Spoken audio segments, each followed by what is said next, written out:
Hello Math 1093. I wanted to make a video about the connection between the equation of a circle, so the equation of a circle, or equations of circles, and a fact from geometry that will be familiar to you. Because I've been getting some questions about why the equation of a circle is this or that, like x squared plus y squared equals 1. Why is that the equation of a circle? And I wanted to address that in a way that's conceptually grounded, because I think that some of you in your past experiences with math may have been asked to memorize the equation for a circle without necessarily understanding the geometry behind why that works. So what I'm going to do is I'm going to draw a circle. Okay, obviously this is not a circle, this is a coordinate grid. And I'm not going to make my circle a unit circle, and I'm not going to center it at the origin. I'm going to put it someplace else. We're going to put this at the point A comma B. So this is A, this is B. So that's the point A comma B. I'm trying to keep the picture uncluttered, so that's why I'm not marking the coordinates of that point just yet. And let's make our circle nice and big. Okay, so I'm going to put some guide points down to help me draw a slightly more accurate circle, I hope. We will see, I suppose. Okay, there's a point, there's a point, there's a point, and there's a point. And I'm going to use those to try and draw the circle. Okay, so there we go. All right, go back around the other way. Okay, that'll do well enough, I think. It's not a perfect circle, but it's about the best I can draw on this thing. All right, so now I'm going to make this circle have radius r. So that's my radius, that's r. Okay, so what I want to do is I want to think about a random arbitrary point on the circumference of this circle. So that point is going to be x comma y. And what I want to do is write an equation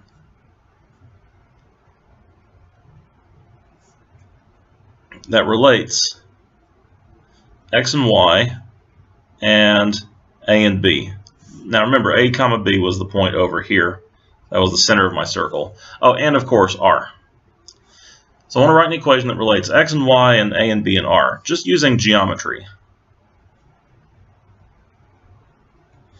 Alright, so the way I'm going to do that is I'm going to use what I know about this picture. First of all, I know that this segment here has length r.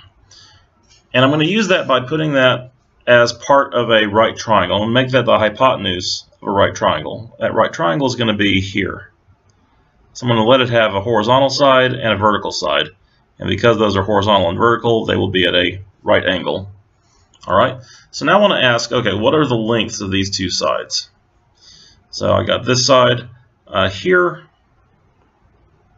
Now remember, the x coordinate of this point is just, well, the horizontal coordinate is x. So I'm going to mark that there. And then the vertical coordinate of that same point, which I'm marking over here on the vertical axis, that's y. Okay, so now, what are the lengths of these two sides of the right triangle? I mean, I know the length of the hypotenuse is r, but the length of this bottom side here is going to be the difference between x and a. And I'm actually going to mark it as the absolute difference because it's possible x could be to the left of a, in which case this absolute value would still be correct. But just writing x minus a would give me a negative number in that case. And then over here on this right side here, the length of this side, that's going to be the difference between y and b. The absolute difference. Okay? So by the Pythagorean theorem, I know this. I know that the square of the first leg, so the square of the length x minus a, plus the square of the length of the other leg, y minus b, has to equal the square of the length of the hypotenuse, which was r. Now when I square an absolute value, I can just drop the absolute value altogether. And the reasoning for that, by the way, is that this value here is either going to be x minus a or it's going to be the opposite of that. But either way, if I square it, I'm going to get the same thing as the square of x minus a. Same thing here. If I square the absolute value of y minus b, I'm either squaring y minus b itself or I'm squaring its opposite. And if I'm squaring the opposite, that negative sign is going to go away when I square it. So that's what gives me this equation here. And at this point, I hope that you recognize this equation from somewhere, because this is the classic equation of a circle. And I got that just using the Pythagorean theorem. Got that using this little bit of geometric knowledge here.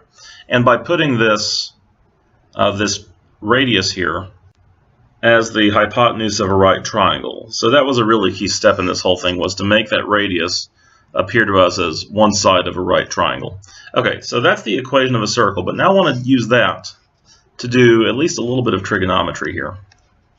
Okay, I don't know why so you see how my little red markings moved from where they were originally? I have no idea why this thing does that. It's a little bit frustrating. Anyway, I want to use this as a way to talk about sine and cosine. So just as a reminder,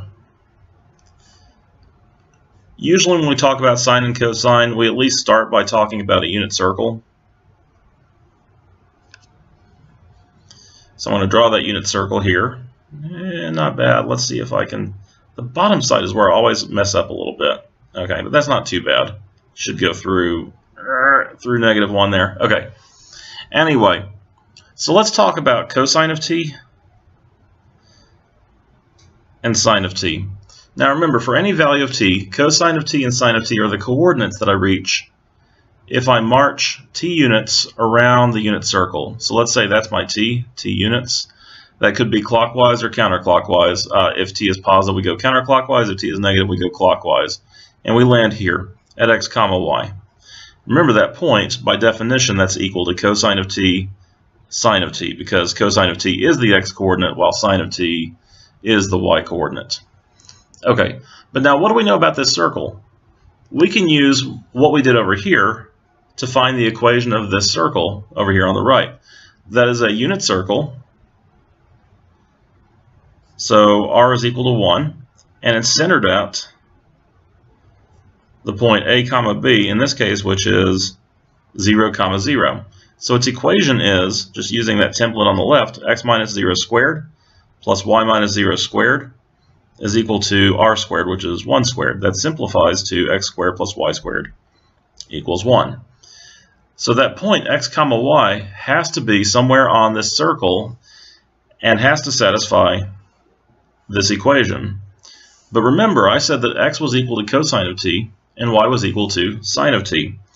So if I substitute that, I get cosine of t squared plus sine of t squared is equal to 1. Now we usually write that a little bit differently. This is one of those annoying habits that we have in pre-calculus, is we have a strange notation for this. When I talk about cosine of t, all of that squared, I often write that as cosine squared of t. And I write sine of t, quantity squared, as sine squared of t. Why did we choose this occasion to put exponents over the function name? I honestly don't know. It's tradition more than anything. But it's a tradition you're going to see over and over if you take calculus, so we better get used to it now. So these just mean the same thing. Okay, this means the same thing. Okay, but I'm distracting from the main point here. Look what we just found. So we realized that cosine squared of t plus sine squared of t is equal to 1 just by using this equation for a unit circle here and understanding that the cosine was the x-coordinate and the sine was the y-coordinate. So this statement here, cosine squared t plus sine squared t is 1, this is something that's true for every value of t. It's called an identity. For every real number t, which means this is called an identity. This equation, identity, there we go. An identity is just an equation that is true for all values of t. So when it's true for all values of the variable. And in fact, this identity has a special name. Because we use the Pythagorean theorem to discover this, really we use the Pythagorean theorem to get the equation for a circle, and then use the equation for a circle to get this. This is called a Pythagorean identity. My spelling today, goodness gracious, identity.